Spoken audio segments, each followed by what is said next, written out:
Welcome to Pouse Around the House. Today we're looking at part 6 in my series of loft conversion videos, and we're going to be putting in the vertical supports underneath my purlins. It's another day back on the job and I can't stop him talking.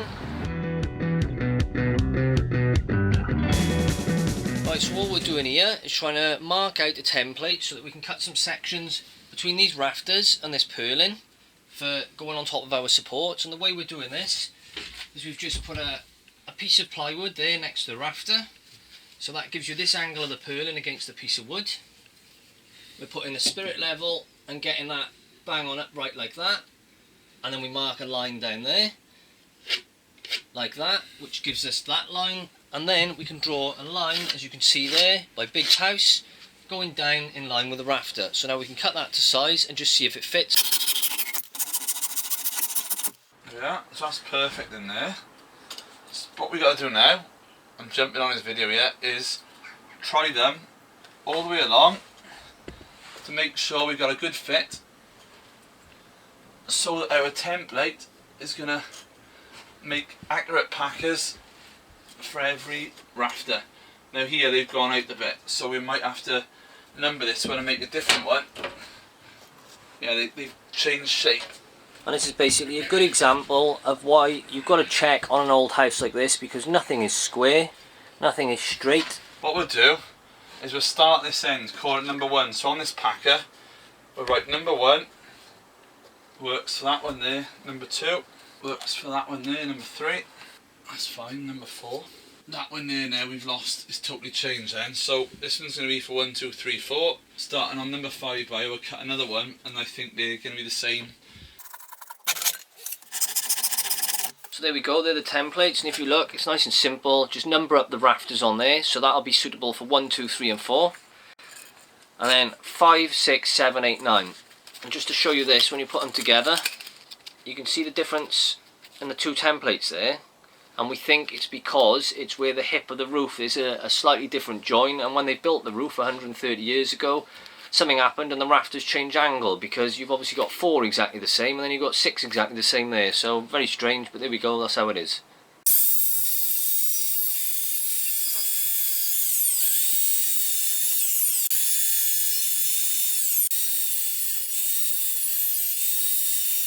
So that's all the packers made, and as you can see, it's not rocket science, but just by numbering them up 1 to 9 we know exactly which one is which, so when we go up in the loft now we can put them straight into the correct rafter.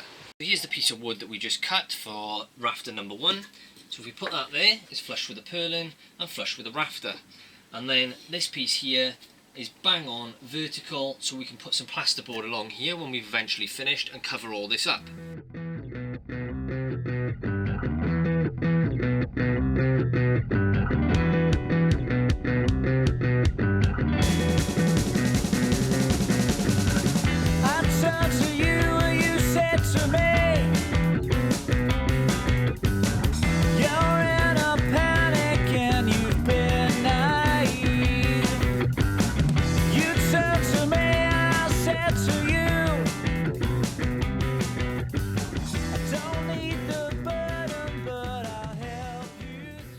The existing templates and just check if they'll fit on the other side. If not, I'll have to do some new templates and cut some more packers. So the existing templates only worked on 4 of the rafters, so I've had to mark a few more. I'm going to cut them down and see if they fit now. There it is. I'm tired of keeping your secrets. I'm tired of keeping your secrets. I'm tired of keeping your secrets.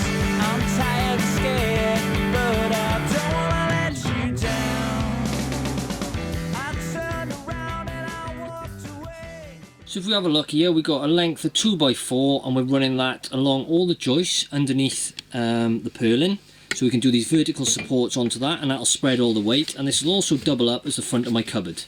So here we've got to line this up in the most sensible place and try and get it as straight as we can with the purlin. Now the purlin is slightly bowed, so it's not going to be bang on in line with it, and then we're going to have to adjust our cuts on the verticals then to go into that. But we'll sort this out now with the spirit level, get it somewhere we want, then we can screw it down to the joists. So what we're doing here now is, because this purlin's a bit wonky, we've noticed that the other end of the purlin has been planed in the past, probably when they put the roof together. So what we've done is just run the plane over here just to take a little bit of the purlin back, and it will help us get that in line with the piece of wood that we've just put below. You're there in pieces, breaking down again. You turn to me. So just look along here, we've got a length of 2x4 and we've screwed that down to the joists all the way along like that.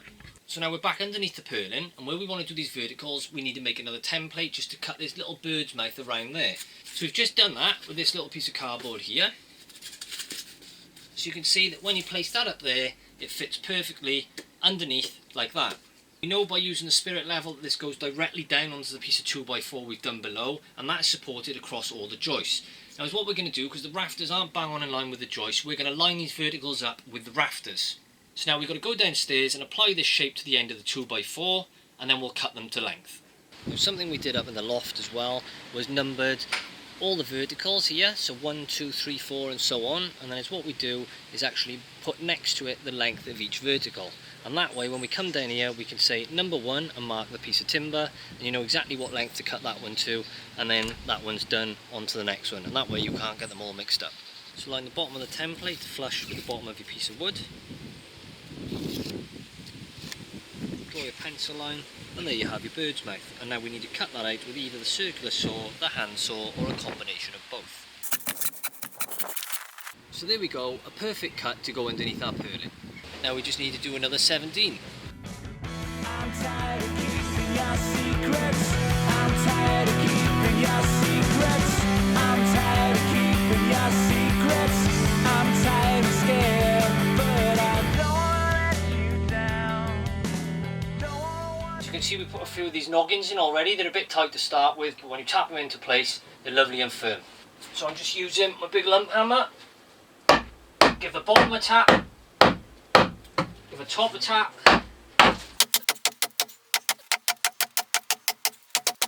So now we've got these in place. We haven't screwed them yet. We've got some floorboards that we just had to cut a few slivers, which have filled the gap behind here. So we now got all floorboard there. We've got to fit another piece just by here in this gap now.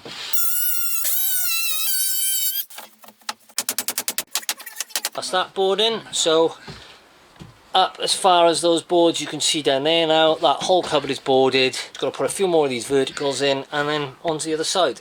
What we did here was I crawled in the cupboard behind, and old Big Pouse, he put some pilot holes to the front of these and put some screws up the front, while I went behind in the cupboard and drove them up the back into the purlin. So that way this is secured twice like this, going up there, and then if you look down just at the bottom there, we've done the same, one diagonally down from the front, and we've done one diagonally down to the bottom into this piece of wood. This piece of wood has been screwed twice there, and again we do them diagonally that way, and that prevents the screws from sort of working their way out, and we've done that into every joist. So this whole thing is really lovely and solid. Then if we go across to this side, you can see that we've only got a couple of floorboards in there at the moment. We're going to leave those for now because we can slide those in from this side afterwards, over there. As you saw the other day, the rock roll is in between the joists. We've got the plyboard, we've got that underboarded with insulation right the way up to the purlins. Again, we've got our props in along there, ready for the struts to go below tomorrow. So it's all coming along nicely. So that's it for today. I'm going to crawl back out of the loft. We're going to put the felt and the temporary tiles over the top, get in the garden, clear all the tools away, and then we'll get going again tomorrow morning. So I'll see you then. So here we go again, it's the next day. I slightly overestimated the temperature because I'm in a pair of shorts and it's pretty chilly out here. Yesterday before we finished, we made a few templates because the other side of the roof, the angles are all slightly different. So again, we did our scheme here of 1 to 4. We made this template. We've got this one was for number 5. This one was for something else. So we're going to try and do 5 of these for now so we can get going first thing in the morning. Then we'll go back up, we'll do the other 4, and we'll try and fit all these into place. Don't wanna let you, don't wanna let you, don't wanna walk away or forget you now.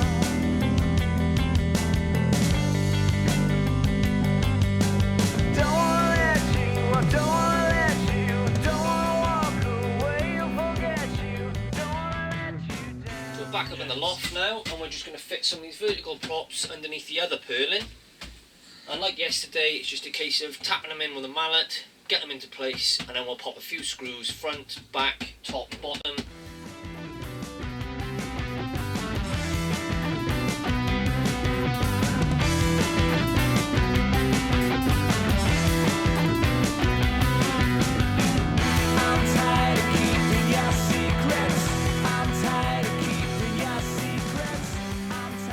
we've just had a quick clear up. We've just been down, bought some more floorboards. We're going to bring these in now and then lay them out just so we've got something solid to walk on this centre bit of the loft.